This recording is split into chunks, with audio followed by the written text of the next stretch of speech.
telling me those lies.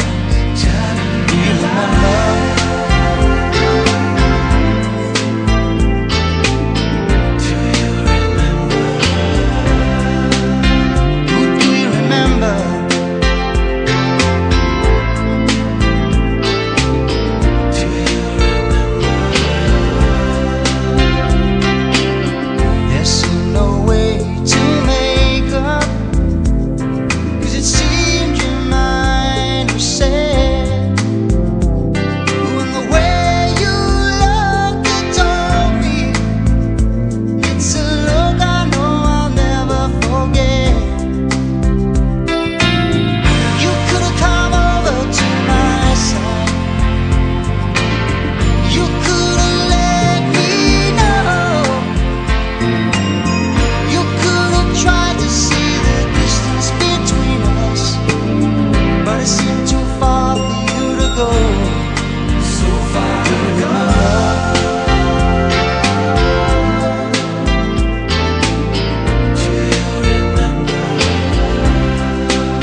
I just recorded this song, told stories, was my usual charming self.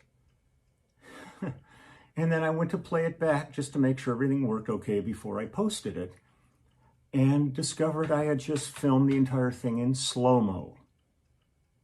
Not video, slow-mo. It's unbelievable, unbelievable. Another thing to add to my daily checklist: make sure the thing's in video, you schmuck, not slow-mo or time-lapse or any of the other options that are available. I love this song. I'm going to try it one more time. This is ridiculous. Sorry. Oh, God.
Do You Remember by Phil Collins.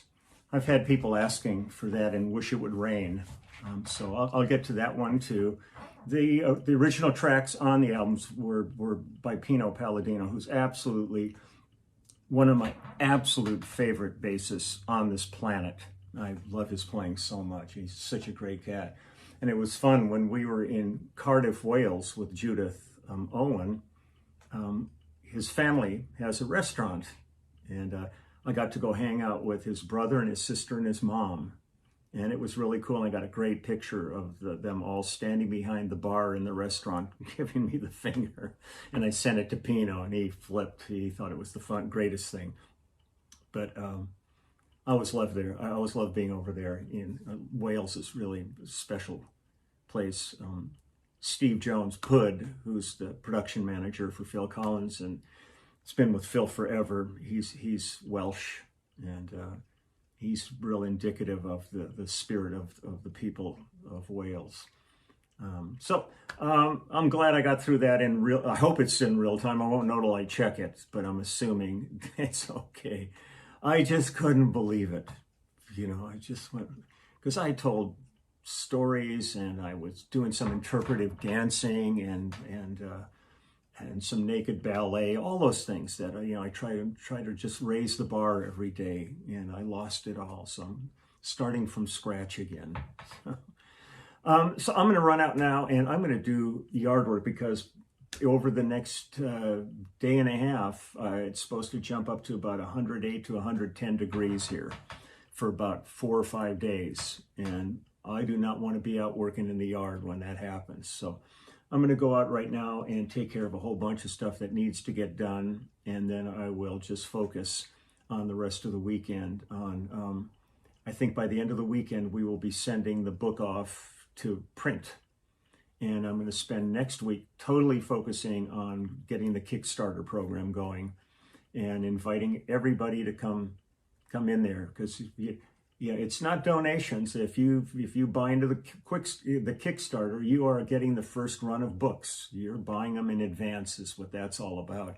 And there will be different perk levels for signed ones, personalized, signed, autographed ones, signed ones, maybe something coming with some kind of treat. I don't know. We'll see. But this will be my first time ever doing. I've donated to Kickstarters in the past that other people have done, but I've never done one myself. So it's a little learning curve to jump into here, but every day seems to be a learning curve. Something new and new adventures. Had a great time yesterday doing a Zoom panel for NAMM, and that was great. I really enjoyed that. And then last evening I was with Vicki Abelson doing her live stream, and it's always a joy with her. She's such a character, and it's sad having to do it like this because she lives about 10 to 15 minutes from me. And the first time I ever did her show, I went over and did it. She set up in her living room with this little studio type setup. And now we're having to do it all virtually. But it was a great hang. So I'm going to go do that. And I'm going to say, just as always, have a great day. Try to do something, that makes you feel valuable, that today's been a good day, because it's potentially incredibly depressing times that we're living in, and you really have to kind of grab your own bootstraps and pull yourself up through this, because if you really sit and really kind of look at it on a daily basis, it can get pretty down. So do the best you can to have a great day, and be good to the people around you. And thank yous again to doctors, nurses, teachers, trash people, postal workers, everybody in the grocery stores and the pharmacies and gas station, everybody that's out there in the public that's putting themselves in potentially harm's way. I just drove through Old Town where I live, and the streets are so narrow now because they've put all the barricades out in the streets and on the sidewalks so that all the restaurants can move everybody outside. And so there's no internal service, but tables were all, they were spaced apart, but they were all full at most of the restaurants. So I'm really glad to see that, because folks are really hurting. at this point. It's gone on long enough where they're starting to really look at losing, their homes could be foreclosed, and health care and food, everything that comes with this situation. So it's good to see everybody out there at least having some kind of, hang, a little bit distant hang, but they're all, socially together on a certain level. And that's kind of what we need. I just want to go play music. I just want to get on the road and gig. That's all I'm waiting for. It's absolutely the most bizarre year for me. I've never not been on the road since 1970. I've been on the road doing a tour every year since then. So all of a sudden, we had our little gig, not a little gig, but we had our gig with the immediate family on the Rock Legends cruise, but that was in February, just before everything went down the crapper. And then everything's been canceled since then. So it's pretty bizarre, but it will come to pass at some point, and we can all get back and rock the house. It's like, let's do it. So I will see you tomorrow. I'm going to go out and get real sweaty and filthy right now. And Sweaty and Filthy, oh yeah, that's a good comedy team there. Food for thought. I went to school with Richard Marin, and we were in art class together, and he told me one day, he says a friend of his and he are going to try and do a comedy act. They've been thinking that might be fun. And the next day, Cheech and Chong were formed. So you just never know. Take good care. I'll see if this one worked. Okay, bye-bye.